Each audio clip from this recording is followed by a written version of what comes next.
Hey! Oh my God, I love you too. Are you Grace? Grace Africa? Gracie.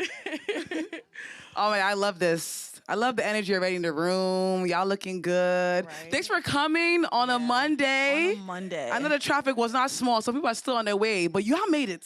Y'all made it. I told them earlier that we're gonna give them extra slices of pizza. Oh yeah, there's a pizza party at the end of Pizza this. party later, and a gold star for all the early comers. Well, welcome to Behind the Feed. Behind the Feed. We really wanted to have this conversation with you guys. We wanted to be like, think of it like a town hall, right? Like we don't want to talk the whole time. We want it to be conversational, to talk about, because we are all creatives in this room. Either you're a content creator or like you're a designer or artist, fashion, whatever you're into.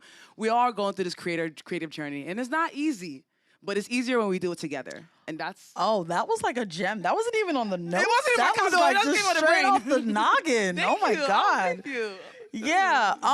So we were actually like very selective of like just inviting, each and every one of you guys because we wanted to have something a bit different from like, some of the typical creator events you go to. No shade to them, but we did want to have like a different kind of conversation. So it's not just necessarily always going to be about how to work with brands or how to be authentic or how to grow online, but more so, the artist's journey of like being bold enough to create in a space where you don't really know the future, or you're sort of by yourself, or, you go through these things that like you don't really talk about with anyone else. I mean, you might talk with your other friends, but like, what would it look like to talk about this stuff in a space with each other, And I like the town hall meeting reference because... Oh, yeah. I was talking to my mom, and I'm like, my Nigerian mom, as y'all know. I was like, I'm doing an event. And she's like, oh, you're doing an event with content creators. So you're inviting people to have a town hall meeting. I'm like, yeah, sure, let's call it that. But when I think about it, it's kind of like a town hall. Like you invite leaders, and you guys are all leaders in your space,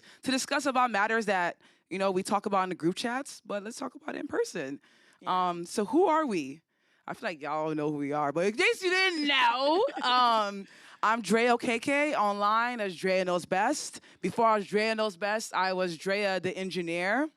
I was doing 9 to 5 live, working at the warehouse. We went to Penn State together, Anwar and I, engineering. Oh, and Josh too. Yeah. It wasn't easy, but we did it. Working a 9 to 5, in a cubicle and a warehouse, and I'm like, my dream was always to use my skills, my humor, my storytelling to positively impact the world.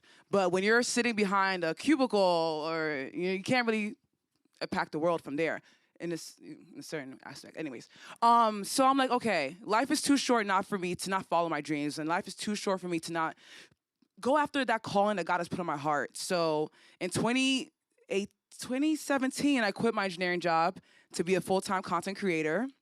And as much as that sounds like a woo, yeah, girl, go. No, it was hard because one is like, my African parents are like, what are you doing? My daughter is an engineer, but now you're no longer an engineer. Now you're a content creator. What is that? But I just kept on. One thing I did was like use my engineering skills. Like, how can I strategically understand the algorithm and like craft my videos so the algorithm knows who to feed my videos to, and that's my community. And one thing about me is like I like my peace. I don't like to stress. So creating content, I'm like, what kind of content can I create? I love my culture. I talk about my culture. I'm always telling people, come try some jollof fries. Come, understand Nigerian this, Nigerian that. So started creating content about my culture, and it resonated with millions of people. And it helped me to be able to get recognized by Forbes Top Creator 2 times, Forbes 30 Under 30, been on different red carpets. Thank you. But it's a testimony to just like, I guess, as cliche as it sounds, but really just going after what you want and following your dreams. So that's me. I'm gonna pass it over to my girl, Nneoma. Hey guys. So, when it comes to this question of what do you do, I always sort of get a little stumped because I'm sort of like a multi-hyphenate. And I know a lot of you guys are. So it's like, what role should I say in this moment? You know what I mean? But I'll just start with the fact that I'm a storyteller. I'm also a host. I do some consulting, and I'm screenwriting. Does that sound like a lot? Ooh, that sounds like you talented, girl. Girl. And like many of you guys, I'm sure you started really, really early. I started on Tumblr. Does anyone know about? We're not that old, right? Like that wasn't that so long ago, right? No. So yeah, I started on Tumblr. And honestly, I feel like I've grown so much online just as a person.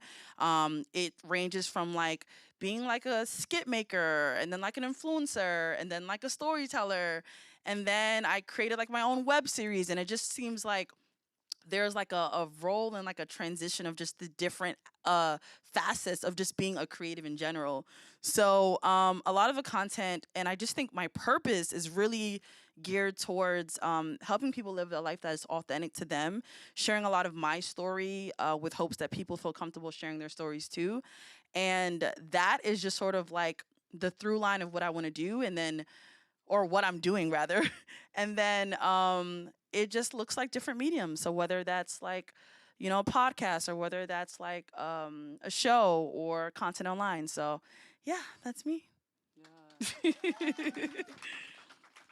No, but definitely Nneoma inspires me to be able to open that dialogue of just talking about what you're going through and like the real part about the creative journey. That's how when it was like when we were thinking about I want to do an event. Well, first I was like, oh yeah, we have the lighthouse, let's do it here. But like just being able to have this room of you guys, and again, like I said, we want this to be like an open dialogue. Y'all kind of know each other. If you don't know each other, it's a great room to connect because, like Nneoma said earlier, we hand selected everyone in here, and I'm sure you guys have stories to share. But let's kick this off by a little poll. Yeah, I want to get a vibe of like who's in the room exactly, Yeah, and so- like how real we can really keep it. Yeah, You know. I mean, I Because I know, hey, I want to also say something go else, ahead, okay? go ahead. If I could just for a second. Ahead, go ahead. Nah, I'll ahead. sit down, Oh, I'll sit down. I was No. ready. I was ready. But I'm like, where's she going? Go, girl. So I know that again at some of these events we sort of like package ourselves a bit. Maybe we're not as real. We don't share as much. But like I really want us to leave that at the door, y'all. Like as soon as you guys came in here, I just want us to be able to just feel free, to connect and just share our stories authentically. We all have struggled in some shape or fashion. We've all like overcome something. And I just want us to feel like lighter. I'm sure there are things right now that we're battling, and I don't want this to sound like a sob story. Like this is a happy day, it's a happy moment, but I just want to like leave room to have that realness. Keep it real, because, Yeah. that's what happens behind the feed. Yeah.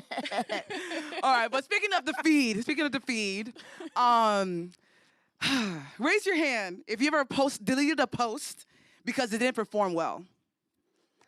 Yeah. I know I have a lot of times. Okay, so we're keeping it real. I saw We're some keeping it people real, yeah. struggling to I put saw some their people that hand didn't up, raise your hand. I need some tips from y'all.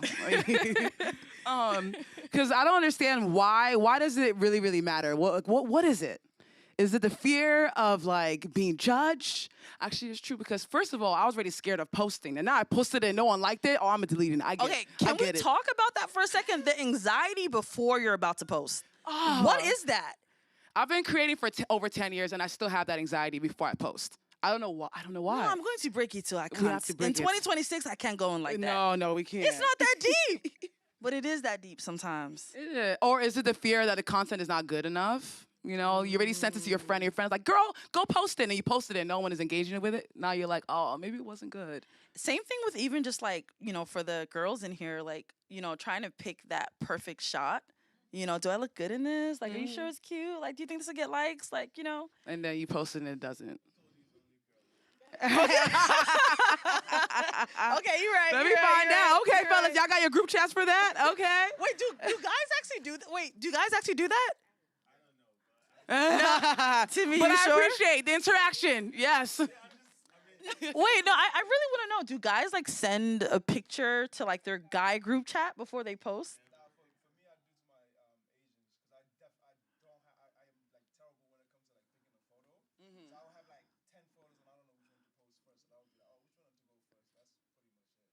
Oh, okay. I like how gangster he said. I mean, that's pretty much it. I asked them, but I'm gonna post regardless, so it don't really matter what they. Y'all gonna see me. Y'all gonna see me regardless. Or is it the fear of losing followers? That's another one too. Ooh.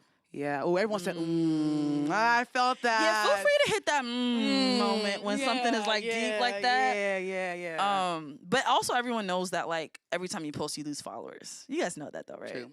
Yeah. But the ones that meant for you will stay around. that Community. part, clock it. Okay. Yeah. Okay. That, and also it's okay for people to grow, out of the journey with you. It's fine. Yeah. The right ones will come. But They'll stay. deleting your craft when you've spent the time to write out your script, you spent the time to set out the dates to film and edit, and then craft your caption and put it out there. You actually loved what you created. So why does it matter if it didn't get that many likes? You know? I think that's a really good point. Tyler the Creator, I don't know if you guys know him. He's like an artist, just a really dope guy all around. It seems as if he was talking somewhere and he talked about the fact that people sort of like put out a project and then they don't stand behind it. They just sort of delete it. And it's like, why would you go through that entire process of coming up with the idea, building it, shooting it, editing it, whatever the case is, and then only post about it once? It's like that reality of like standing on business with the things that you posted, and like, regardless of what anyone may think of it, this is what you believe in. This is what you love. Yeah. You know what I mean? Yeah, I agree. Oh yeah, Sophie, go ahead. Yes, Yeah, please. please.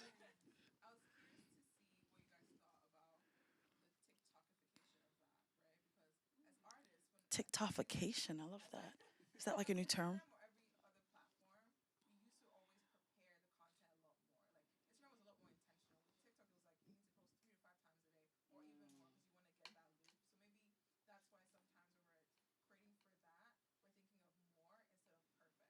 Ooh, like quantity over quality.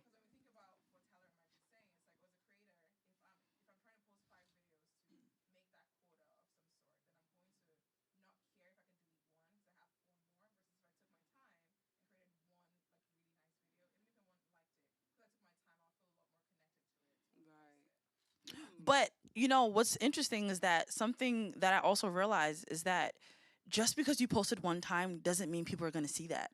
They actually need to see things 3 to 4, even 5 times before it really registers, or the fact that even seen it. Yeah, even like when we're doing this event, let's be transparent, right? She was like telling me, we need to make a video and promote the event. And I'm like, oh, we already posted the flyer. She's like, no, Drea, like you need to And post it everyone more. knows there's like a difference between pictures and videos, right? Like they're gonna see the video, not the picture. But you guys showed up anyway, which is nice. No, but I understand that whole shift of like with TikTok, especially just like posting whatever. The more frequent you post, one of them may hit off.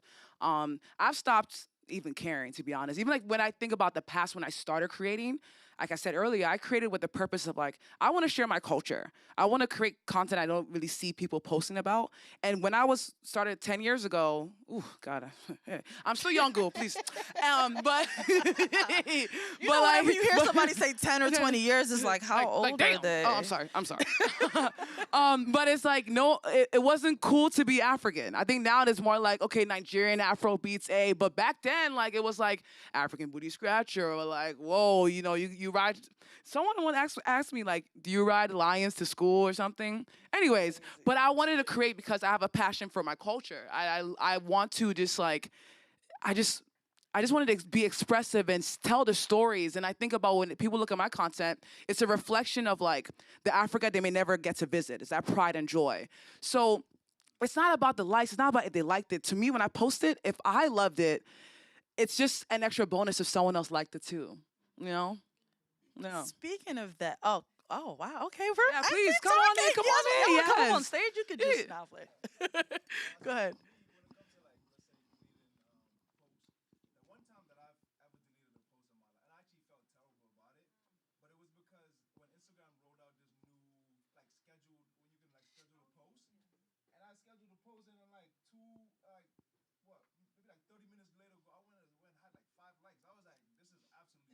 Hey.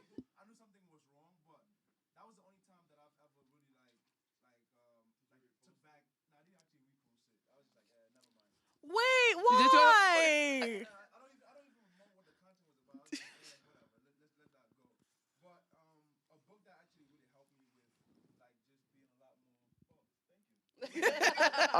So a book that helped me with being a lot more, I guess, reserved when it comes to like that idea of like, oh, what are people gonna think is there's this book called The Subtle Art of Not Giving a Fuck, and it's basically like saying, okay, count the amount of things that you want to give a fuck about, and excuse my language, by the way. Oh, languages. And, Okay. Languages. and like how people look at me as in like how my content perform really doesn't care. Like, I don't really care much about that. As long as the content is going out there, I feel like that's all that matters. And like a philosophy that I've always had since I started creating content was like, as long as one person can benefit from that piece of content, that's all that matters to me. And I feel like we are so caught up in the idea of like, okay, I have 500,000 followers, but how realistic is it? Maybe like almost 600,000 now, but how realistic is okay. it that like That's a all subtle the flex. content that I have that I post have to be seen by everybody? You know what I'm saying? And oftentimes even content picks up way after you post it as well. So That's true. yeah, so I've Because been the a lot algorithm, more it pushes out later. But I like that thing you said about 5 people, only 5 likes. yeah. Who should we bring up here? 'Cause Let's I do have a a little little- activity. Yeah. Who's your, you want to Yeah. pick? Who's your, who volunteer if someone who wants to come up? It's okay, You find out. guys. Can we not okay. give a surprise? Yes. Come on Woo! here. Yeah. All right. Yeah, you take- can take have the a seat, seat. take the seat. Take the hosting chair Okay. for a bit. So Put this down. imagine you posted something like Mo said. He posted something. Only 5 people liked it. So what about in real life? If we have 5 people give you a compliment, how is that gonna make you feel different? I'll just go first. Let's shower her with compliments. First of all, I love your hair color. I love your waves. Gorgeous. All right, your turn. Yeah, your hair is kind of everything that it should be and more. We have 3 more. Let's go to her husband. Oh, hubby. Hello. Those eyes. Oh my my God. God. Oh, this is, We're on 3 right now. yes. Grace. I like the outfit. It's giving very Avril Lavigne like. Ooh, that's a good one. One more. Let's go to okay, Ashley. I love the jeans. The jeans Ooh, are yeah, fire. it's giving. It's giving with the Vans too. Okay. So, how do you feel? How do you feel getting these 5 compliments? I feel good because I've worked a lot on my ability to receive compliments. Ooh. See, we need to unpack that. But do we have time to unpack that? Let's unpack that for a second. If you want. Yeah, yeah. You know. Yeah. Okay. What helps you be able to receive? So I noticed that anytime someone would compliment me, for example, my hair. I haven't cut my hair in 3 years. I haven't colored my hair in 3 years. And I've been like, and my husband knows, like I've just been like, oh my God, I'm being weighed down by my hair.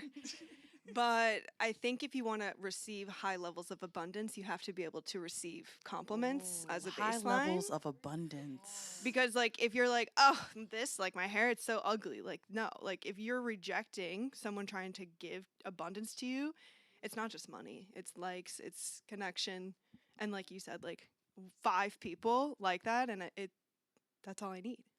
Yeah, and if you also think about it, I don't know if that was a bit overwhelming for you, but 5 people just said that they liked something about you.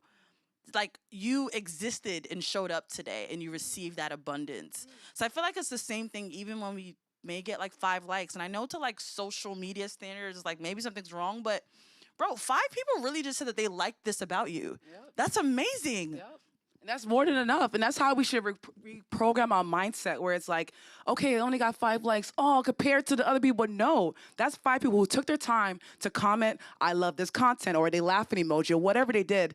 That's still just is important. Imagine, okay, like if it's 100 likes, right? And 100 likes compared to like maybe 1,000 is like, oh, it's not enough. But if you put those 100 people in your apartments, I don't know how big your apartments, but LA, small apartments, it's packed. Everybody get out of my house, right? So that's still a lot of people. So it's like changing that mindset definitely does help. And I think someone's about to say something.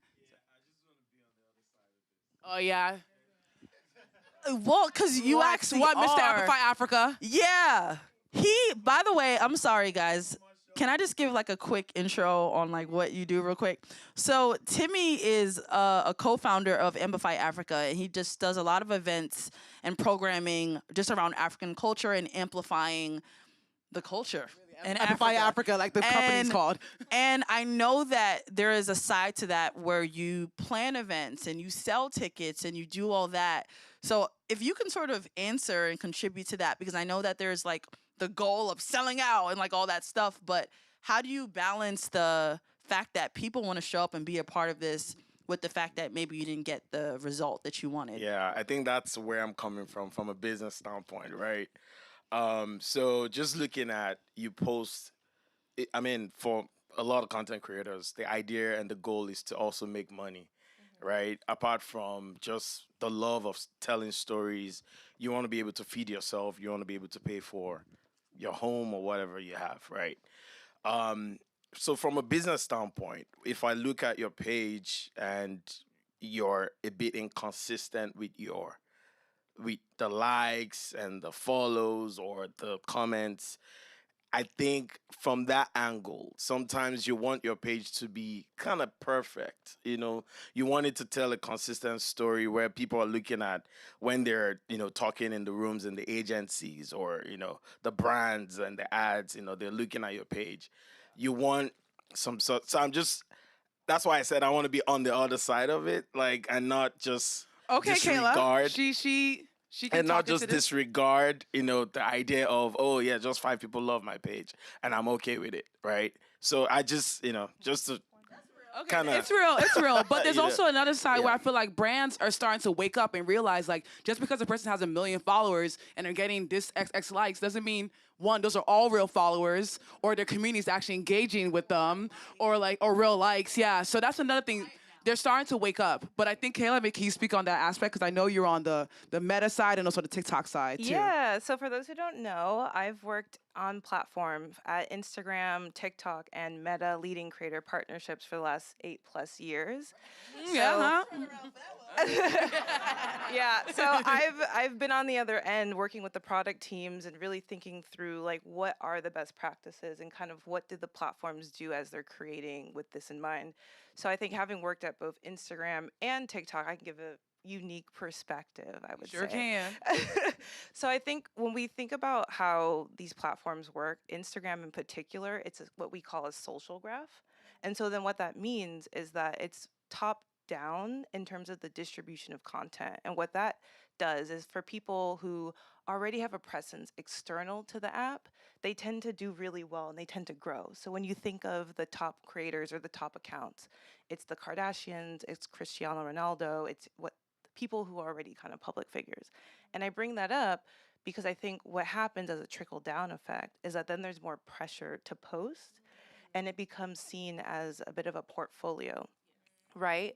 And so I think part of why there is that fear of having something not perform well is that to that point, that then that's a reflection of your business, that's a reflection of your media kit, and you want things to align in terms of how it's distributed from a top down.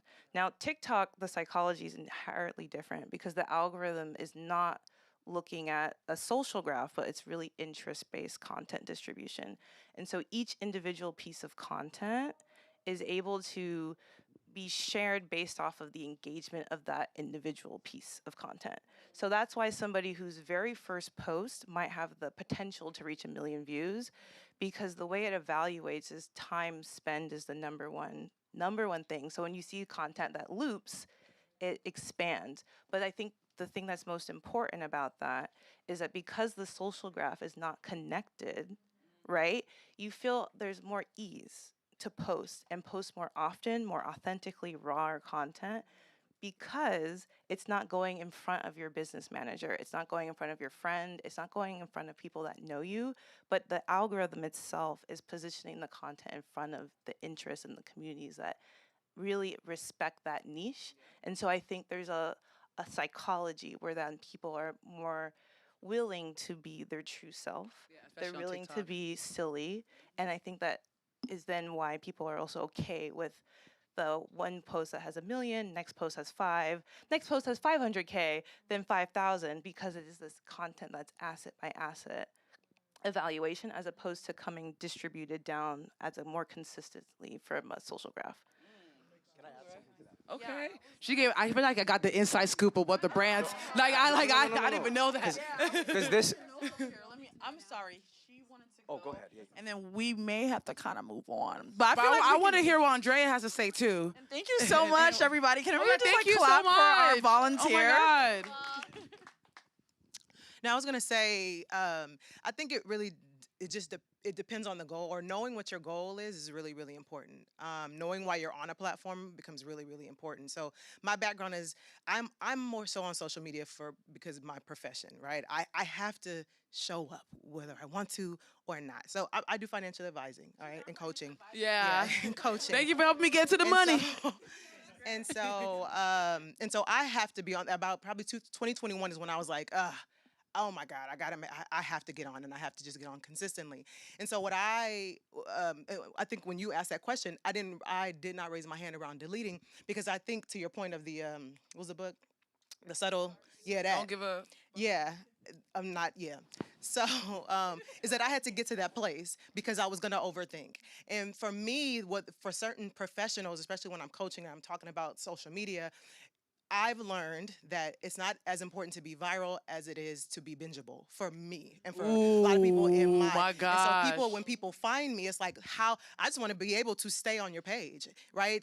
That's what's more important to me, because I may not have, for example, I don't have the followers that some of y'all have in here, right? I'm in the 5s, all right, but but I don't have the followers that you have. But you can still, right? There's still ways, and I think everybody kind of knows this.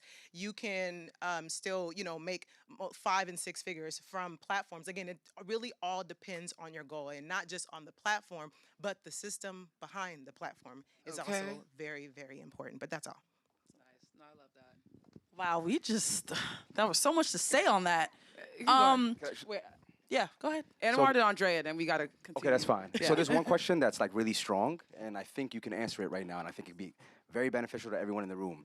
So there's one thing that I did that I really realized. I'm like, there's a lot of people that might view your stories or like not really participate in your content or any of that. So what I did is I literally removed thousands of people that I knew, off rip. I just removed all of them. Everyone that I knew, except you, Drea. We close. Thank you, because I was like, oh my God, am I removed? I need to check my phone. Yeah. So because I needed to know. I was like, because I always heard like if they're discovering you, that's your one way out. So if there's people that are like front running, let's say like there's 8 people you know and 2 people that are discovering you, those 8 don't like anything about you, but they're just sticking around. They're most likely gonna fuck up your algorithm. So I did that, and then from then I'm gonna show you my we talked lightly, but now I'm at 1 million plus a day, 1 million views a day, and it sucks now because the people that I knew prior, I already knew that they weren't interested in anything that had to deal with me unless they wanted to use me as a tool, face value. But I knew if I removed myself, but I knew if I removed myself, you might see me on the internet, like, oh man, fuck that, whatever. Or when Guys, you see me, language, please. oh sorry, so, forget that guy. Safe space, any language you want. No.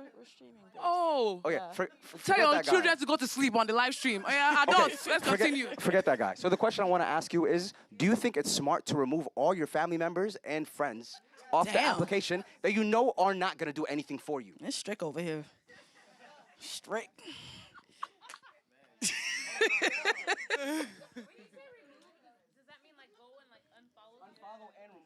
So unfollow and remove your family members, your mother, your father, so it can help your algorithm and feed it to the right people.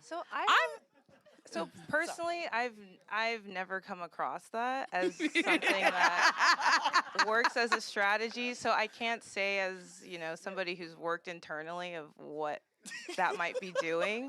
I could come up with some theories, but I don't have that as like a best practice that I've seen. What I'm interested in finding out though, what have the conversations post the unfollows been like? Like, have you seen these people in real life? Do they say anything about it? Are you? That's very interesting. Ooh, got the language, y'all. Okay. All No, right. that's real. Okay. Well, I'm glad that worked for you. Maybe people can try it out and let him know if it works. It might be a secret new tool. But before I want to say, Andre, do you still want to say something? Or okay, Evelyn. Okay. TikTok where there's something there where you turn it off and it doesn't show your followers, right? Yeah. I'm sure you You can do that. And then I think part of it is also with Instagram, because they were realizing the pressure to post was a problem, which is why you have Reels. They also have what's called trial Reels right now. Oh, yeah. So you can intentionally turn on a trial Reel, which then allows you to send your content to unconnected followers, so people who do not follow you. So if you're trying to that's basically what you kind of experiment. Yeah, so if you have like a new series that you maybe don't want to put in front of your friends, family, you want to test it out, we tell public figures and creators to use trial Reels because that's what that was built for. But Yeah, I feel like there's lots of different strategies. There's nothing hurt to try, but my one thing is if you're going to try something new, you want to give it at least a month or so before you say it doesn't work, because it takes time for the algorithm to also pick up on signals. And I also, because the thing is, however somebody engages with the content, how much they watch it, whether they like it, the comments, the shares, all of these are signals, because the algorithm at its core is a mathematical equation. And so you have to give the math time to settle to understand how to redistribute once you change. So that's the thing, is if you are going to do something drastic like that, that's fine, but just give it time to settle. So how long would you give it though? Is it like 3 months? I mean, I'd A give it month? at least probably at least 2 months or so for it to kind of figure it out. Because a lot of working with music artists as well, a lot of what they do is not a good idea, but they completely delete all their Move everything, content yeah. before they have a new world or a new album, and then they start over. And the problem with that is then there's no signal. So then it has to start over to figure out how and where to put. And your they be so content. extra with that too. Like They really do. And I'm "Ooh, like, something's coming. And it's like, bruh, I have that conversation all the time with artists. And I'm like, Anyway. Wow. please, people can't see you. They can't find you. And then if they see you for the first time, they look at your page, there's one post. It's like, who are you? Who are you? Why am I here? Right. What about the ones that make movies and they make a whole page just for the movie? What about it, though? Like, would you feel it's the same for starting over, or do you feel like that producer should just put it on their page? Or because they'll make a whole new page and have like 5 posts about go see the movie coming out soon. They usually put paid Yeah. behind it. Yeah. Yeah, and they don't want that specific campaign to disrupt their broader strategy, because it is all paid when they do that. So it's just a different approach because they have a different end goal than I think a traditional content creator. So I wouldn't necessarily replicate what a studio is doing. Yeah, I think the underlying thing is try things out and find what works for you. And when it works, just keep going. Don't stop. I also you think know? it's that goal, like you said, the end goal, and what is your goal. So if it's to keep showing up in a certain way because there's a reason for that, then don't interpret the 5 likes or 10 likes or 100,000 likes as a reason to not stop. you know? Right. So And that's back to that 5 likes thing. It's like the mindset shift. And that's something we wanted to talk about today. Is what are those things? What are those lies that your brain is telling you that's stopping you from achieving things in your creative journey? I went let's to unpack that even for a second. Just like the beliefs, right? I don't know if you Yes. guys have seen Inside Out. Yeah, the Disney. It's so cute. So it's so cute. But basically, in the movie, it was around a child's life, and it talked about their belief systems. And we don't realize it, but with our experiences, we all start to form a belief around something. I don't know how dating in LA is here for everyone. I mean, I'm she's sure- married, so it must Yeah, be good. well, she's out the game. But but for a lot of people, I mean, maybe you might have a bad date with this girl. She did this, or a guy did this, and then before you know, you start to sort of form a belief around dating or that girl or that guy, and then all of a sudden, that is just what you believe. But that's just an example of what a mindset belief could look like. And now we want to sort of unpack that, because I think that in our creative journey, we started to also just believe certain things. For example, if the likes were looking bad, then we believe that the content maybe sucks, or we should stop doing this thing. So yeah, let's get to one of the beliefs we have here. Wait, no, that's not the first one. Okay, sorry. Panicked for a second. Okay.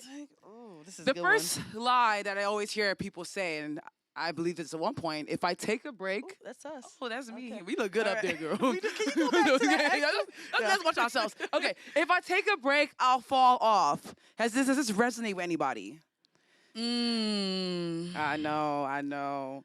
Definitely me. I mean, first of And all, that's not even just with content. So if you guys aren't content creators, I mean, it's sort of the similar thing around business. Timmy, I think entrepreneurs, you can speak on that.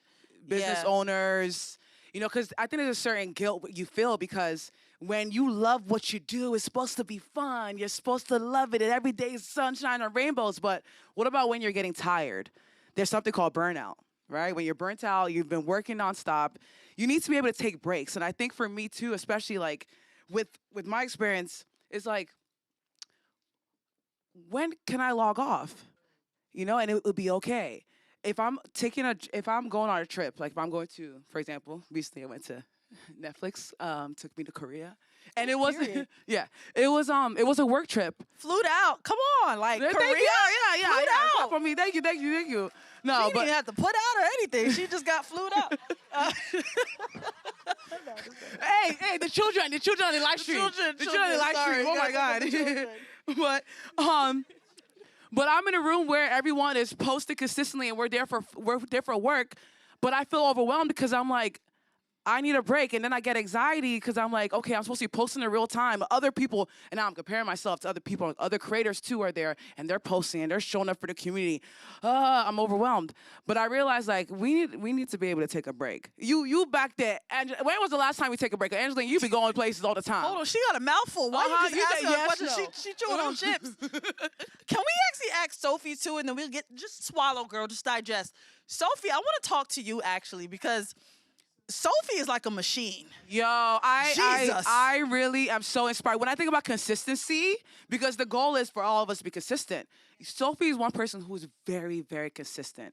And you've traveled all around the year, did a nomad life, and you're still showing up for your community. Because the thing about being consistency is like, you want to show up for people that are following you. Not just because of, I need the likes or I need the follower gains, but it's like, now you have people following you because they love you, they want to hear stories, and just shining back out to you.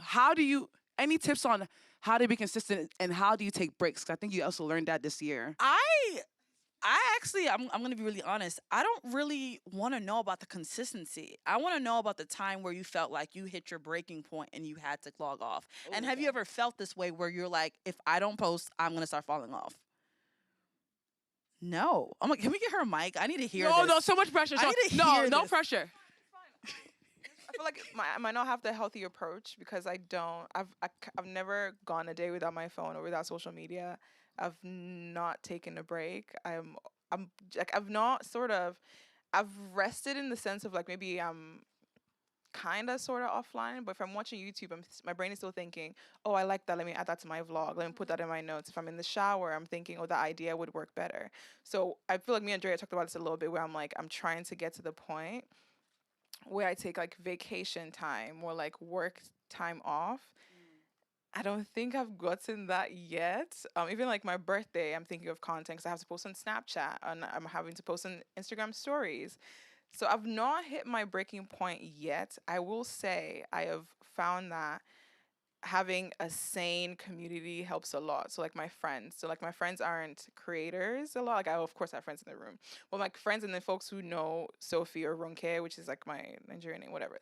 Folks like that, they're people who ground me. So I've learned instead to stay grounded rather than like taking things off. Because I do worry about falling off. But I also worry about, I don't know, maybe not reaching my goals because there's a lot of them. I'm hoping to figure it out. That's why I was looking. I was like, I don't know if I'm the best person to answer. No, but this. that's real because we can all relate to that. Yeah. Like we're still trying to find, like, again, we're not experts. We're trying to find the balance between the work-life balance. And I think for most of us, if you don't have a 9 to 5 people, they go to work and 5 o'clock you're clocking out, unless your boss wants you to work overtime now, and that's another story. But most times, like log off, laptop closed. But as a creative, or if you have an entrepreneurial business, you have to check your Shopify. You have to check your metrics. You have to keep on editing and posting. And you're like a one-wheel machine. You're doing the editing, the filming, all the above. So it's like, but the truth is, I'll fall off.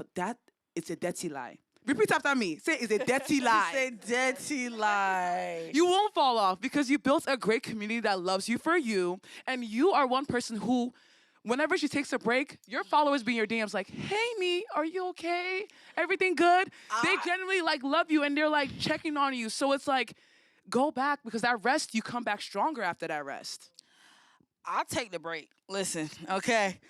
Like, I am at the point where I'm like, no, consistency is important, but I have been creating since I was like 17, and I know that I look like I'm 21, but it's been a while, Sure. And especially if you like sort of grow up online. Like I said, I started on Tumblr and I was like 16, 17, so it's like, imagine being on nonstop and you're sharing all of your life and you're sharing all of your ideas. And Sophie, I see you.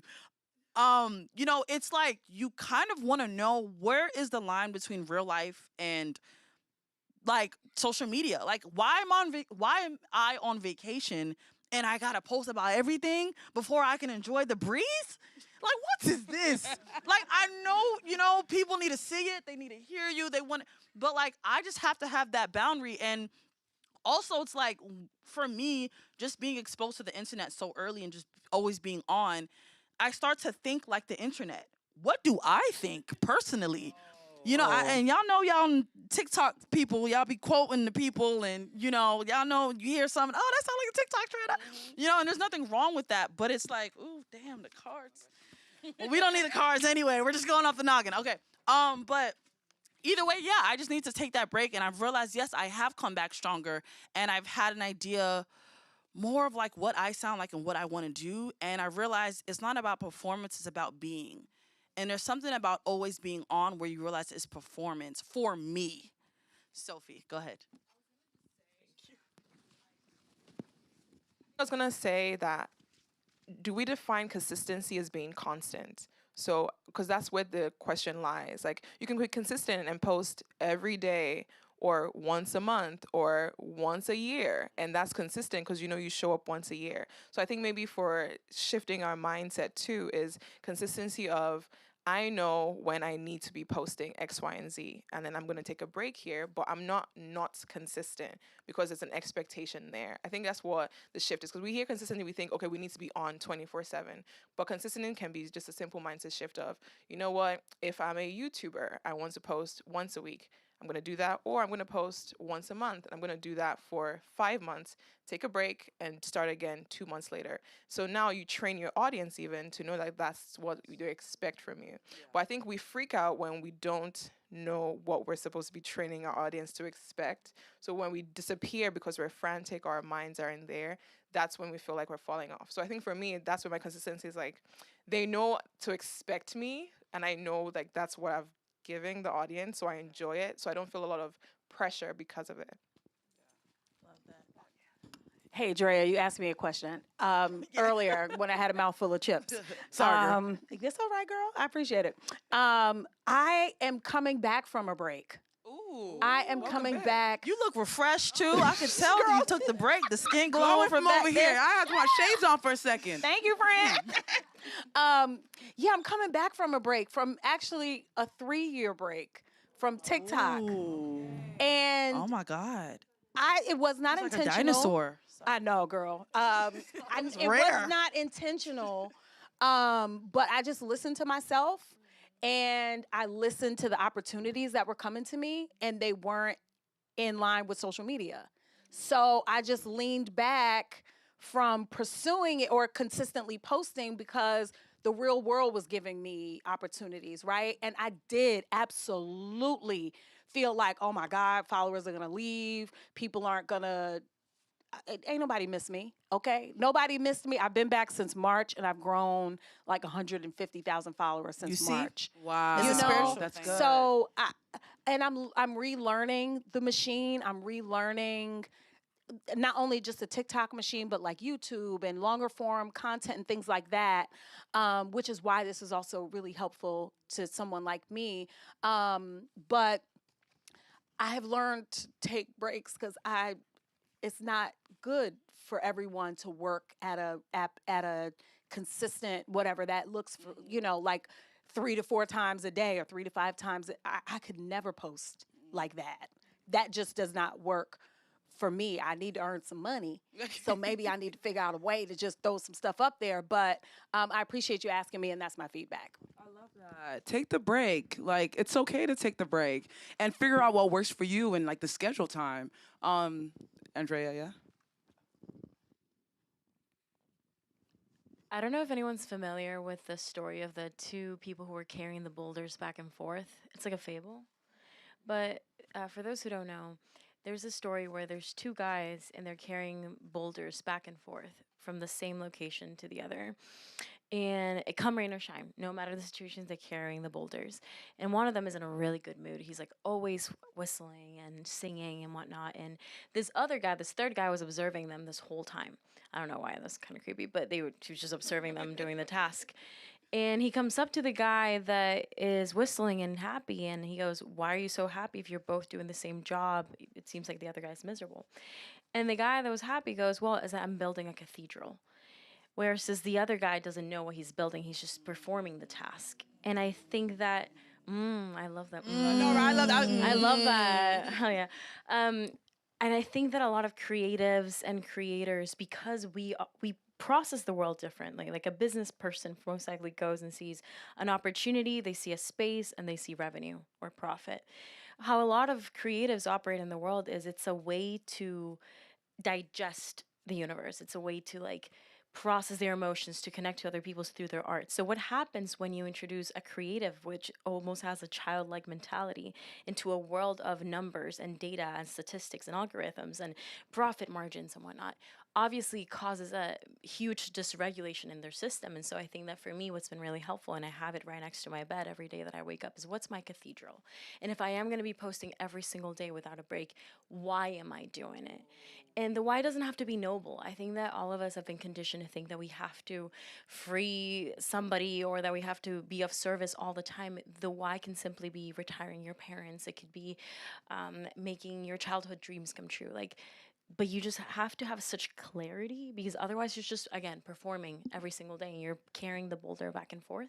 And that is an exercise that I'm in executive coaching right now, and my coaches had me do repeatedly, and I would do it wrong. All of them. No, I'm posting because I want to reach this amount of followers. Nope, do it again. And I had to redo it like 17 times. It was so annoying. And the way that they had me break it down was now, next, later. And so now is from 1 to 3 months. I love people writing notes too. There's no pad. If you came in late, there's no pads in the back and the pens. You can write. No, I just learned this like 2 weeks ago, and it was so coaching. frustrating. And so now is 1 to 3 months. So what needs to happen and why it needs to happen between 1 and 3 months. Then 3 months to 12 months, and why does it need to happen then? And then 12 months onwards. Usually the limit is 3. You don't want to go to 5 because otherwise you've reached a cognitive dysfunction of, oh my fucking God, I don't know what I'm doing. Sorry, streaming. But yeah, that was very helpful for me. Figure out what your cathedral is, and yeah, that's Wow, I love that. Thank you for sharing that. You have to know your. Oh yeah, ooh. Yeah, that was so. And we got an executive coaching lesson for free. Anybody else need executive coaching? Let's just. But you always got to. You can hold on to it for now. You always got to know your why. Like, what's the? You know your cathedral. Like, what are you doing it for? Because that is so easy with the algorithms and people posting, and we're consuming so much content. We're like, oh, I want to do what they're doing. I want to do this, and it's like, if you know where you're going, you're not gonna get lost in the sauce. Which leads us to our next point, actually. Yo, that was a good segue. That was so good. It's spiritual in here, I swear to God. Oh, sorry. Is it Desi Live? Okay. Comparison. Jeez. Yeah. Oh, my God. Okay, what's that one? Everyone else is ahead of me. And then why not me? Guys, come on. Right? Okay, no? All right. Yeah, I feel like this is just another kind of myth. And, like, we realize that, one, we're at a point where we have so much access and information that we don't need. You know, like, I know when this person's about to have a baby. I know that this person's working on this project. And it's kind of crazy. Like, if you think about, like, how times used to be before, you didn't have access to this much information. You know, the days were slower. You might have gotten an update with, like, a letter. You know, but now it's just so much different, and it does lead us to compare. And, you know, it's sort of just this crazy thing that you have to, like, break, you know, because I realized that comparison deletes you from it. It doesn't allow you to have your own personal power. You know, if we think about Beyonce, we all love Beyonce in here. Right. Oh, my single ladies. Wow, let's Beyonce fan. That's interesting. Okay, anyway, Beyonce's a great performer. That's like refreshing. Like, anyway, you know, I feel like a lot of us are trying to be like Beyonce when it comes to like her work ethic and, you know, just how amazing of a performer she is and all these cool things she did. But you trying to be Beyonce, but you can't sing. You know? But what about what you can do? I know that we're all trying to, you know, when we look at other people's work ethic or their ideas or their projects and you think, why not me? Why are we focusing on other people when we can be thinking about our own personal strengths and empowering those strengths instead of trying to empower that weakness? Yeah. You know what I mean? Yep. Go ahead. last time out. Yep, I promise. But No, to that more point, executive coaching Town tips. hall, safe I get space. so excited when okay, this is gonna be so weird. Okay, but hear me out, just hear me out. I'm a Virgo, Beyonce and I share a birthday. Coincidence? see? I Okay. think not. Beyonce fans, But I told y'all, they in I here. will They say, in I here. grew up with parents. I don't know if anybody else grew up with parents like this, but they were like, they're so jealous of you. Like they would always no.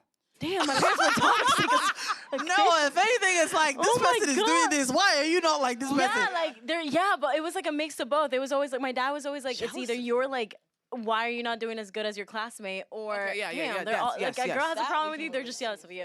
But they're so jealous of you. No, G- no, I would- no. Or they're jealous of other parents' kids. Like, why can't you be like that Yeah, person? yeah, yeah. Okay. But wait, Yeah. can And we go so- back to? So they were saying those other kids are jealous of you. Yo, like whenever I would come to my mom and be like, they bullied me, it's because they're jealous of you. Oh. Or they would be like, Okay, I've heard "But that one. I've this-" heard that one. Okay, I I'm thought it so was like sorry, the whole should've world is clarified it, jealous of you. should've- You're like, okay. I thought the I'm like, parents were fine. jealous of you. Okay, sorry. We're losing the plot. I'm sorry. Yeah, clearly I'm not paying attention enough. I need a notebook. No, that being said, I grew up very on edge whenever someone would compare me to somebody else. Like, it was my absolute nightmare if they would be like, oh my gosh, I love your content, you remind me of. And I would immediately start Kinda like cringe. crying, screaming, throwing up inside, and I would get really red. And again, executive coaching, when I started being coached like 5 years ago. And my coaches walked me through this so much. Comparison is a tool. Because every single emotion that you experience is data, right? So if I come across somebody and I see that they accomplished something and I feel jealous, that is my body signaling to me that whatever it is going on there, it means something to me. So it is my job to figure out what the role of that emotion is for me. And so I started approaching comparison from a curiosity standpoint instead of a judgmental, instead of being like, fuck, why am I so, like, why can I do that, is how can I do that? And I shifted that mindset. And it's the same thing that big corporations have with like little startups. What happens when you notice that there's a startup that's coming up in your realm, you acquire them. And so I started hiring the people that were working for the people that I loved. And I'm like, I'm She going to got hire that you. bankroll money. Yeah, exactly. You can hiring. hire them as consultants. You like Yeah. somebody's content, go up to them and literally be like, how do you edit this? I will pay you money so that you can help me get better at XYZ. And I think that we're so scared of comparison because we don't want to feel like bad people. When in reality, comparison is what quite literally has helped us evolve. Evolution is there because some random person decided to like put a bunch of chemicals and DNAs and stuff together. Like, how did we figure out cows could do that? How did we figure out that milk could come out of their titties? Like, we don't know. Some weirdo just went up to it and was like, there must be a better way for us to get like nutrients in, and they started doing that. So it's like, it's a tool, and I think people shouldn't be scared of comparison. It's exciting. It's like, we get to learn from one another. And that's not to say that there isn't like your special secret sauce or power, but it is a powerful tool. So I just wanted to. And I think about even with comparison, because one thing I did maybe 3 years ago, I turned off likes. Like I can't see how many likes people are getting because I found myself comparing like, oh, that person posted this and they getting this many likes. Why are my likes not as much as them? Or even like it's a mindset thing too, like what you said with the Beyonce. Like Beyonce's a fabulous singer. I can't sing. But if Beyonce tries to make content like me, she gonna flop because she doesn't have my humor, she doesn't have my personality. So I think for everybody, you have to figure out what is your superpower? What is your creative superpower? Like when you walk into a room, that's why now I can walk into rooms and not feel intimidated because I'm like, if you try to do what I do, you can't do like me. No, but you can't do like me. No. Here we go with that so TikTok stuff again. I'm She sorry, been the on TikTok. too long. Yeah, but it's like you have to think about what am I good at and just become even more better at that thing. So whenever you walk into rooms and you're slightly intimidated, instead look at it as like the comparison thing, like let me learn from you instead of thinking I want to do what they're doing, you know? But I also do think that people need to spend more time with themselves, though, you know, because there is a comparison can also be distracting, you know, if you're not spending enough time with knowing who you are and what you want to do because you want to do it, not because you were influenced by someone else, you know? And I feel like it's a beautiful way to empower you and then also get to know more about your strengths, and then you can work more in alignment. So I love your point. I think there's just a two-way about it. Sometimes you really should like check out what's going on out there and build on some of the already amazing ideas, but then also like spend that time too figuring out like what you want to do and what's your edge and what's your perspective. Like study the greats and be greater.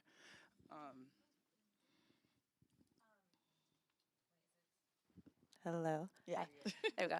I've always kind of operated under the pretense of like comparison is the thief of joy, which I thought you were gonna say, and I was surprised that it hadn't come up yet. So I've always assumed like comparison is the thief of joy because I feel like a why not me statement is very much like a victimhood. And a lot of us operate in a victim's mindset without really knowing it because we're not putting ourselves down necessarily, but we're not lifting ourselves up. We're just kind of in this middle ground of like, well, why not me? You mentioned you're a Virgo. I'm a Scorpio. I'm very logic based. So when Scorpio season. I've been that Scorpio. Everybody's Susie Scorpio. I'm very logic based. When things don't make sense to me, it just like doesn't compute, and I will argue down until like it just don't make sense. Like it's not logical. So a why not me statement for me becomes a, well, let me logically understand this. I didn't know that people paying consultants makes a lot of sense, but like that would be the like, well, they probably paid. Beyonce has a team. Like I find an answer for why not me. And then from there I can build off of, okay, well, what can I do? Knowing that, having that knowledge, right? Like I take away the comparison. Instead I find a problem, solve it real quick. Beyonce got a team. I'm not gonna be able to perform like Beyonce, but I can perform like myself, knowing that maybe I just need a team. If it's a matter of other people's content, to your point, like she can't do it like you do it.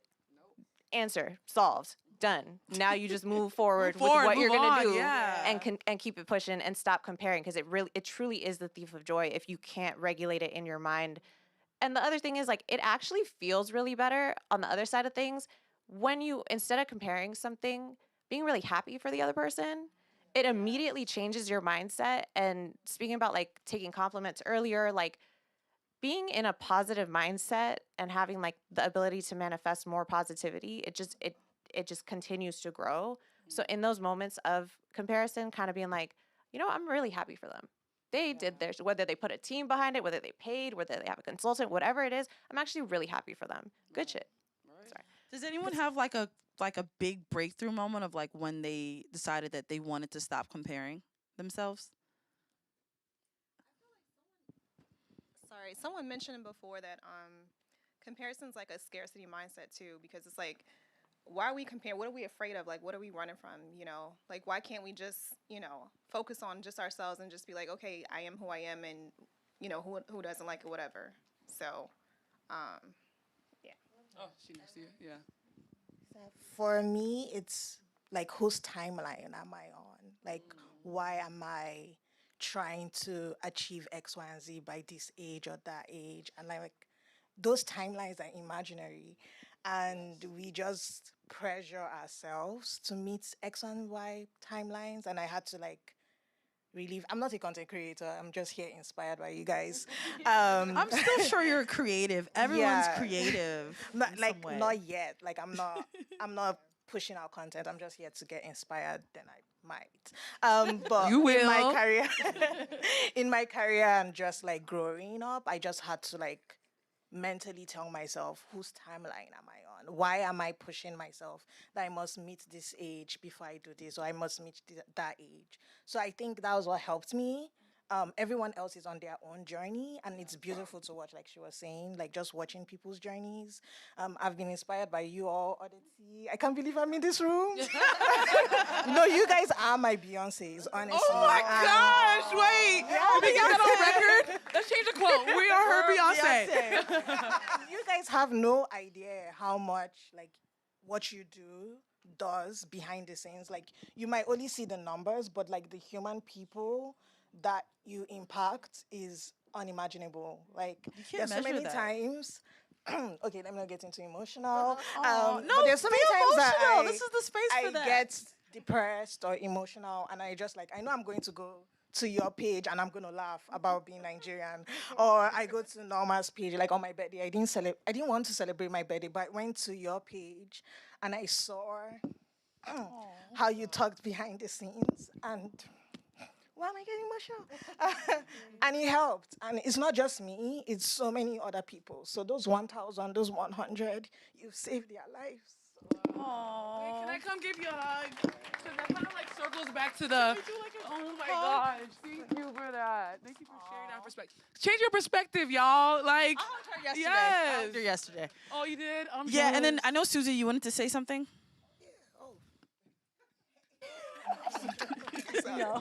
Hey y'all, I'm Susie. Big Susie. Hey. So, okay, child. Ooh, let's unpack. I'm not gonna hold you up. I used to do this.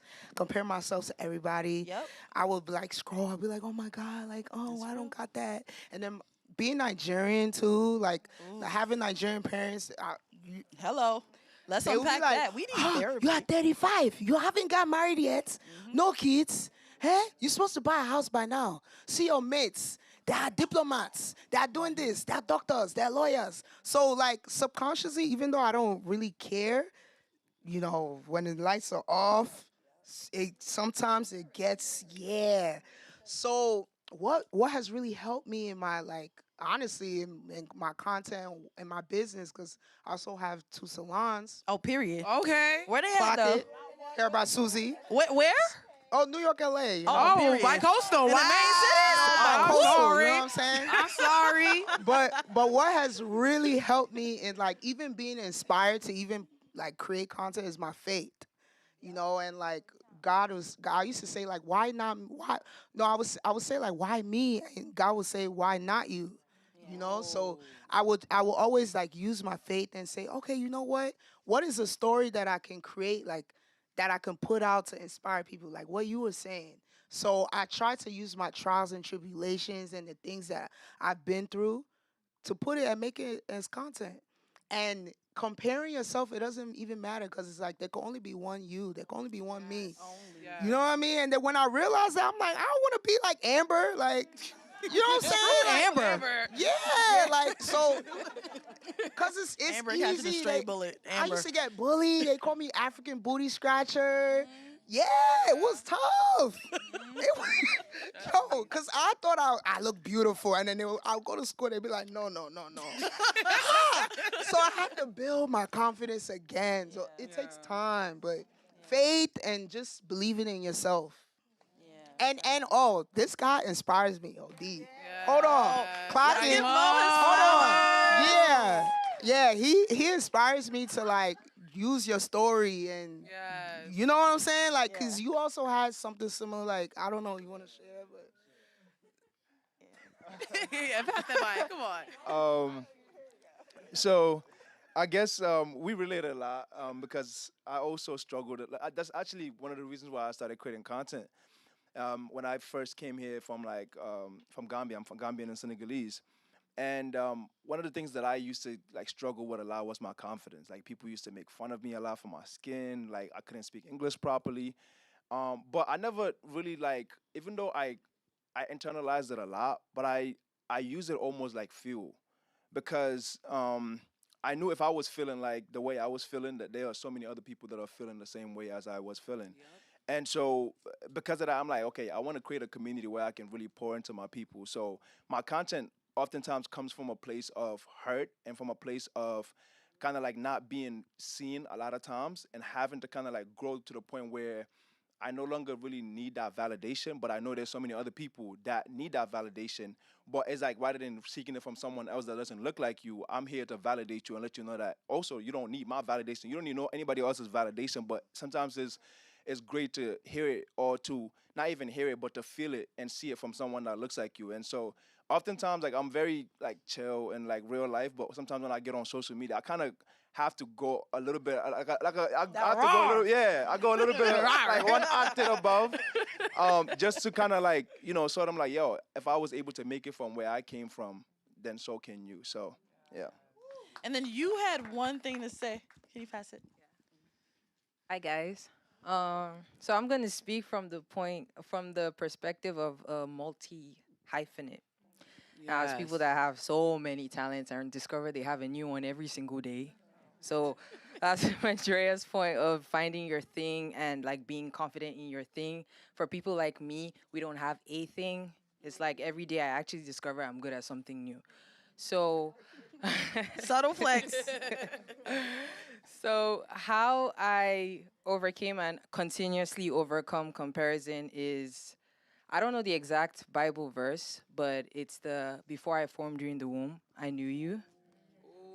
Your story is written already, and there's nothing that you're going to do wrong or right to change that story.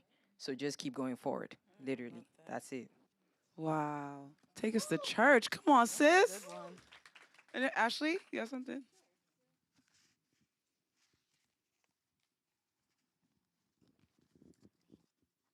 Hello, everyone. I'm Ashley, and some of you may know the artist. He's one of my. It's actually one of my favorite songs. But if I ever need that reminder of the comparison, it's J. Cole, "Love Yours," and like one of his main quotes is like, "There's no such thing as a life that's better than yours," and like that's probably one of the realest. It's such a simple song, not his mainstream song, but it's like one of the ones that's like just a really good reminder. And, going back to your question, honestly, I would say this year was like my breaking point. You really think you have this plan. It's like, oh, 2025. We're probably doing that right now. A lot of us are doing that right now. This 2026 is gonna be great though. It's gonna be great. Okay, we deserve that. We deserve it. No, facts. If you've been in LA, you definitely deserve it. Because I just knew 2025 was gonna be my year, and I do real estate. And the fires, the fires happened, and that like killed my entire pipeline. So it was just like, nope, this ain't it for you. So it just goes to show like all this planning and comparison. It's like, why not this? Why not that? And it's like, it may not just be your time. But yeah, I have a lot, coming like come next year. So it's like, okay, well, I'm just gonna sit back, be patient, and I just keep hearing in my head like, don't compare, stay down, stay down. So yeah. Thank you for sharing. It's like what you said about the timeline thing. Like, everyone has a different timeline, and what's for you will not miss you. So come on now.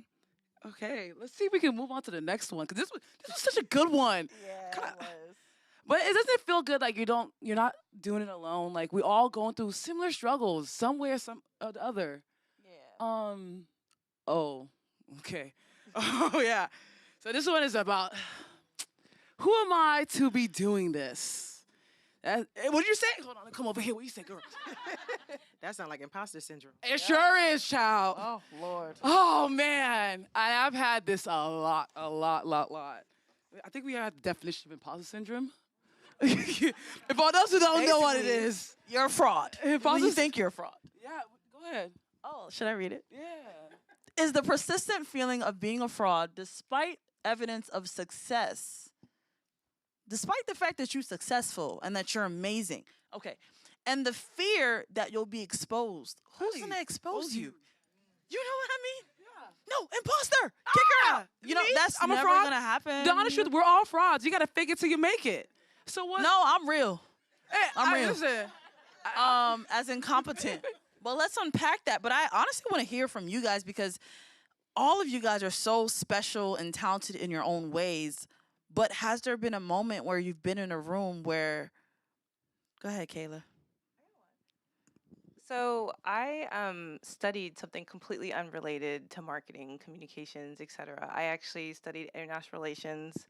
I ended up working in West Africa and Ghana for Rosario Dawson's fashion brand. And then, by the grace of God, I got a job at Instagram. And it was my first corporate role. And I think going into that experience, I had this reoccurring nightmare that they had the wrong Kayla. And like one day, they would realize it was the wrong one. And then they'd get rid of me. You know, and I think the way I coped with that was I felt this really strong desire to take up as much space as possible and do as much with the resources I had until they realized the fraud. And then, but I think the positive of that was I saw a lot of holes in this. Was like 2017, Stories had just launched, Instagram was that girl, right? And I saw there was a huge gap between who they were targeting for public figures and creators at the time and who was actually trend setting. You know, they were just, targeting folks who I thought were not as relevant, but not of our community. And that was something that I saw as like a huge gap that I could help uniquely fill because I was one of the youngest people on the team. And having lived in, all these parts of the world, my family is Colombian, I'm like Black, Latin, queer people are setting trends. And if our goals are to get product adoption, the people who have the most to gain from digital are those left out of traditional media. And they will find a home with our platform. And I kept saying that over and over and over and over again. And that's what created some of the first multicultural creator programs for Instagram and then later brought that over to TikTok. But I think at the end of the day, it was because I had this persistent fear that people were going to kick me out. And so I needed to do as much for my community while I had the chance. Oh, I've experienced. I'll come to you, Susie, too next. Also, thank you for those programs too, because those programs also changed my life. Black TikTok, Casa, all those ones. Yeah. Shout out to you for that. I feel like imposter syndrome comes to me heavy as a creator because I'm like, first of all, people don't take being a content creator like a real career. They're like, oh, that social media thing you're doing. I also got that a lot. Oh, that content thing. Oh, how's that social media thing? And made me feel like I always have to prove myself. Even when I'm in rooms where, like last year, I got invited by Forbes to speak in Abu Dhabi for the Forbes Women's 50 Over 50 conference. Flew out again. Thank you. But I felt like I was not supposed to be there. Kind of thing. I was waiting for them to kick me out because I was on stage with another girl who looked completely different than me, and she was very successful. You know, she was an author. She had multiple businesses, and she's speaking on stage, and she's very eloquent and very poised and everything. And I'm talking, I'm like, hey, kind of thing, and I'm like, wait, I'm speaking to the audience they're older than me. They're 50 plus. Why is my story important? Why do they want to hear about my content creator journey? Should I even be in this room? And it wasn't until I left stage and a lot of the older women came up to me and was like, thank you for telling your journey and your story about how you were authentically yourself and you brought your culture on the map. And I'm like, oh, I guess I did do well. But it's crazy how my mind can think like, oh, I don't belong in this room. And I get that a lot when I go into spaces where, of course, people look different than me. But I have to really go back to being like, your story is important. Sharing your story, like you said, Susie, sharing your stories online, your trials that you go through and your journey helps to inspire other people. So it's more about like the impact, like you belong there. God would not give you the opportunity if it wasn't meant for you. You know? That and your existence alone. Have y'all thought about the fact that out of like, and I'm sorry to get graphic, but it's biology. Out of millions of sperm, you are here. Like, you made it. Like, no, I don't think that we've, like, really thought about that, and you're still here defying the odds. Like, what? And then they sent you there, and you still think, no, and I'm guilty, so but I'm at the point now where I'm like, no, like, this is for a reason. Like, you're here. You know, like, why do you think that your life doesn't matter? The life that you're still allowed to live every day, defeating the odds of death. I mean, the fact that you guys got here, I mean, in a car? In You know what I traffic? mean? Do you know, like driving and, like, being in a car is way more dangerous than even being in the sky. Like, you got here, you're still here? Yeah. Wow. Yeah. You know, so I just wanted to just share that, you know? Say for me, this is another thing I've battled with, child. Just I would say even just last week, not last week, a couple days ago. So look, I'm just being honest. It's a constant So battle. What we're here for. I got featured on Forbes, right? Yes. Period. Yes. Okay, Recently. You know what I'm saying? For her hair Put salon. some respect on my name. Uh-huh. So I said, oh, I'm not gonna post this because the haters. We be having imaginary haters sometimes. Who are they? You don't even know. Since I've been sharing my story, I've been getting a lot of haters like, oh, who you think you special? You can't do hair? Who you think you are? You ain't do Beyonce's hair. They just like, I'm like, hey, yeah? Just because I'm being honest, I'm sharing my story. What's going on? So when the Forbes thing dropped, I was like, yeah, no, it's not, y'all not gonna know. Me and my family, then I was like, yo, like, what are you doing? You gotta share this. And then the thoughts kept coming back. The voices, oh, they're gonna hate on you. See, you're a fraud. You don't just lying. And then I said, and I'm very faith-based too, right? So I said, devil, you lying. You know what I'm saying? You a lie. You nothing but a dirty lie. Dirty You know what I'm saying? Like, that's not true. People gonna see this and they're gonna feel inspired. Yes. You know what I'm saying? Like, I started like reversing everything like that was negative about it. And then I shared it and everybody was like, wow, congrats. I know. Yeah. So yeah, I don't know. That's just my little 2 cents. Because you work hard.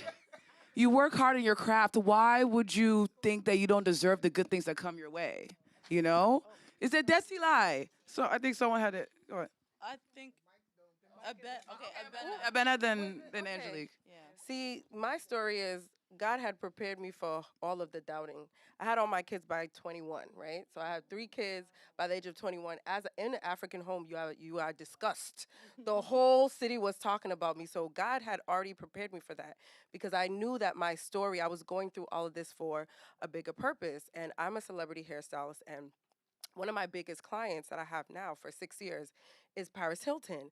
And I remember I was in a room and somebody asked me a question. I was like, "Hey, I'm just a hairstylist." So, and they had to correct me. "You are not just a hairstylist. You are a hairstylist for Paris Hilton." I was like, "You are right."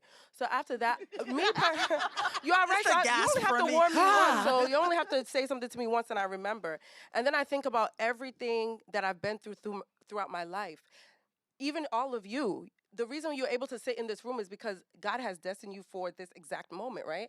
So I think about that all the time. The job that I do, everything that I've gone through is so I can speak to my clients, so I can pray over my clients. So when they come around me, they feel the energy of everything. I have worked on my energy to make sure that when I'm touching you, you're gonna feel good. It's not just about looking good, it's about how I'm gonna make you feel. So I have really, really worked on the voices. I write on my mirror. I talk to myself for when the voices are coming, I'm like, pretty girl like yourself. Like you it's just God has ordained our life. And when the voices are loud, you have to continue talking to yourself. Write on the board. Tell notes. I have notes in my phone to give me words of encouragement, to give my friends, my people words of encouragement. So yeah. Make it your lock That's screen, that. screensaver. I think someone.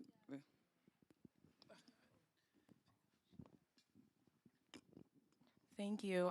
My name is Angelique. I'm an athlete, and for those who know me know that this was not an easy journey. I spent 6 years pursuing trying to be an athlete, and so I represent Mexico. So every time I show up to run, Track star. She's a runner. She's a track star for the whole country, Mexico. Let's go. Yeah. Hola.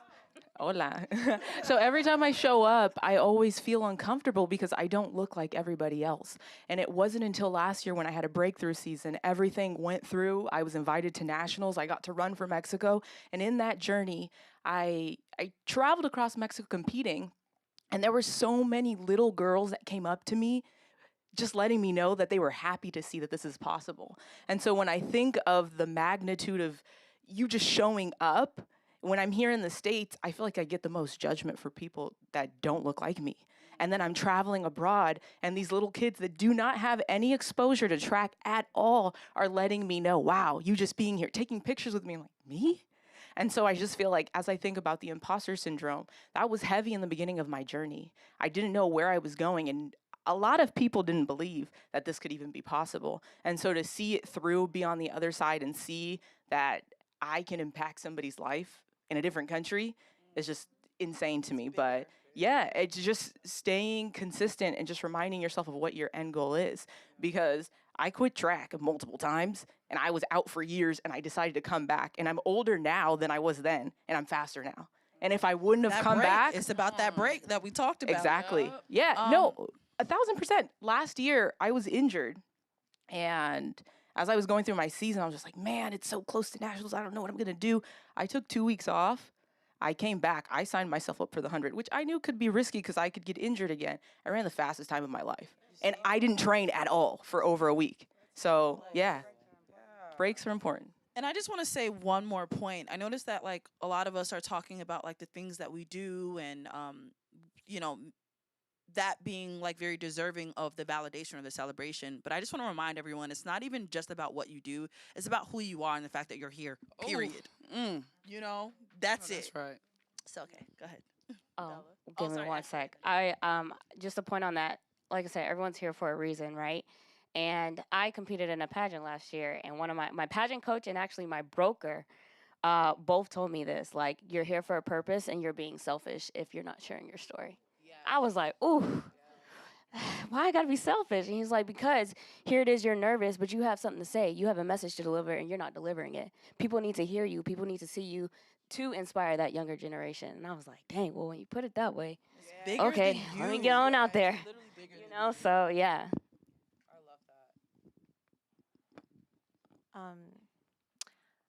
I definitely deal with this, and I think one thing that I've heard consistently everybody say, and it's kind of been top of mind when I do kind of deal with imposter syndrome, is you kind of have to step outside yourself and look at yourself from through other people's eyes. Like, you don't recognize how other people see you. I feel very grateful. Like, you two in my life have poured into me more than people that I've known for years upon years, and shown me things about myself that I'm like, oh shit, like I might have known these things about myself, but because it wasn't brought to my attention, I didn't think of them.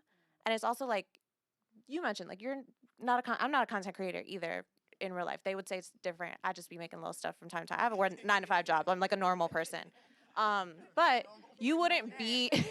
We're normal too. Everybody else is normal, Nothing but like I'm normal like about her, regular but- normal. No, but you wouldn't be here if you weren't meant to be here at this time. Like, you wouldn't be comfortable in this scenario and you might be uncomfortable, but you were comfortable enough to speak. You wouldn't be comfortable and in this space unless it was meant for you to be in this space. You have to take in how other people see you. Same for you, like running for Mexico. You don't look like the average Mexican, because I don't look like the average Mexican, but I'm also Mexican. And the reality is, there are parts where you absolutely do look like any other Mexican. And like, you have to step outside of yourself. It's hard because we're constantly with ourselves. We know every flaw. You know everything. I'm really bad taking compliments because I always feel like, well, if you look close enough, you'll actually see all the things that I know are there. Right? Like, but that's everybody. We all know our little thing. You know the good, the bad, and the ugly. You know how you woke up this morning. You know, like, when you're not feeling your best, why you don't feel your best, all the feelings, all the things. You have to actually take a second to step outside yourself and see yourself from the perspective of somebody else who maybe doesn't know you at all from a can of paint, but has recognized something in you that's unique and beautiful and interesting.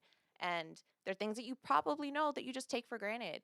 And that kind of has helped me kind of fight against imposter syndrome, because if somebody else can see it, then I have to accept it. Like, fine, cool, then great, I'm supposed to be here.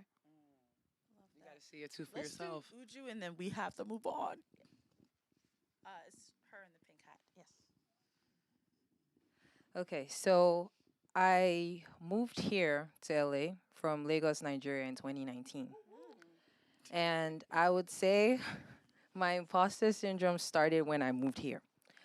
Because in Lagos, I was an editorial makeup artist. You know, I was high in the game, you know, GT Bank Fashion Week, you know, and Dennis and Myrix came over, you know, Juju always there.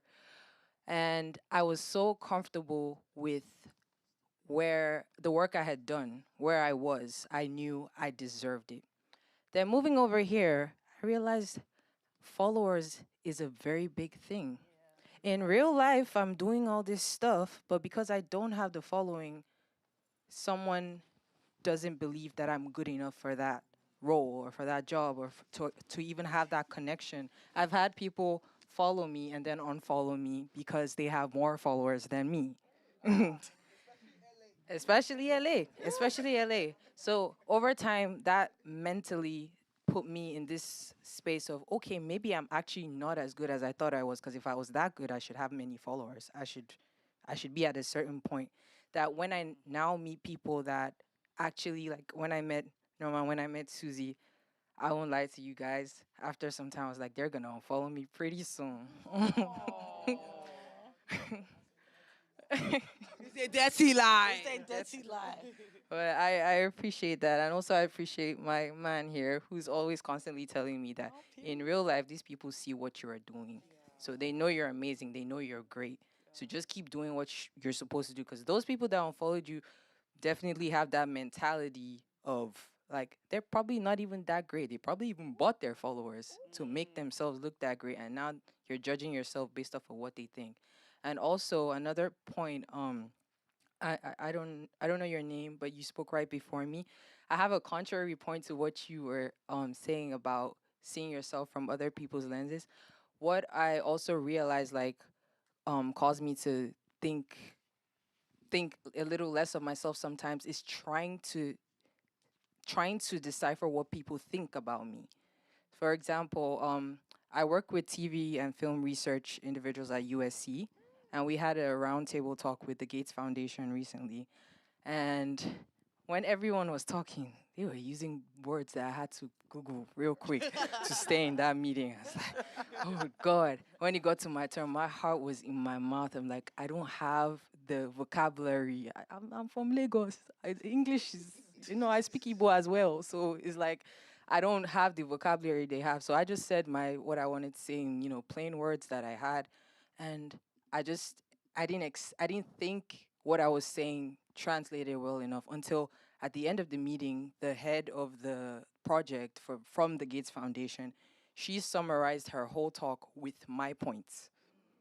And I was like, sometimes you just gotta say less, all the big words, you don't even need it. Just say it. Yeah, but so that like I started thinking less of myself because I was trying to think what they are thinking of me. I tried to, no matter, we could be sitting right next to each other. I don't know what you're thinking. I could think, and I'm never gonna figure it out. And that creates imposter syndrome. Live life without wondering what the other person thinks, because it doesn't really matter what they think. It matters the people that you are changing their lives. That's who matters. Thank you. Thank you. I think a common denominator, of course, across what everyone has said is also community. The people you have around you. Make sure you have people around you that are pouring into you, and the same way you pour back into them. Because if you have someone, when you say, oh, I feel like I'm not good enough, and they're like, girl, you could do better. It could come from a space of like, maybe they're actually trying to motivate you, but you also want someone that's gonna be like, no, have you seen what you did? Remember when you did this and accomplished this? Don't talk about yourself like that. That's definitely Nneoma for me, right? And of course my friends in the audience, but yeah, definitely someone that pours into me like that. So community is everything. And that's why we wanted to have this event, because I also want for you guys to be able to let go of things that's holding you back. Whatever negative myths, imposter syndrome, it's a dirty lie, or feeling like you're not good enough, or whatever things is holding you back from reaching your optimal self. That's not the word, but the higher self. Let go of it. And we have a wall back there that we would love all of you guys to fill out before you leave. Yeah, before you to the leave. pizza party. Yeah, write it down, write down what you're trying to let go. For me, actually, funny enough, with 10 years of doing this, I still have that fear of posting before I post. And I'm letting that thing go, okay? Because, you still have to show up for your community. You never know. I really love what you said about, the impact we have. Even if just 5 people, they're watching it, they're consuming it, and they love hearing our stories. So don't limit yourself. You're doing a disservice of your purpose when you're not showing up. Right. And I think this is perfect right before the end of the year. So I feel like let's let go of that thing. And that first thing that you thought about is probably what you need to write down on there. Yeah, and I know we all have something. And it can be anonymous. Don't put your name on it, okay? Yeah. Just secretly writes it, puts it on there, and disappear, And let it go. Yeah.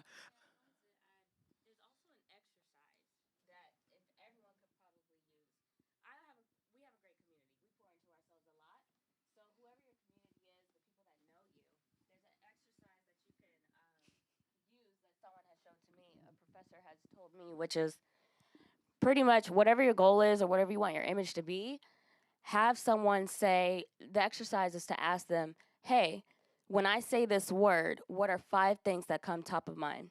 And then you say your name. You say your name, and then that will help you pour into whatever that imposter syndrome that you feel. Because if it's whatever you're thinking or whatever you're wanting, if they hit those points, you're right on point. So I think I did it. Break it down, I did this with you I guys, love that right? You let that moment pass. You were like, no. So I think I did this with you. This is actually good. So basically, there's people that here that know me. So Let's try it. Let's try to do the exercise. Is it Okay. too much? Drea, what are 5 things top of mind when you hear the name Drea?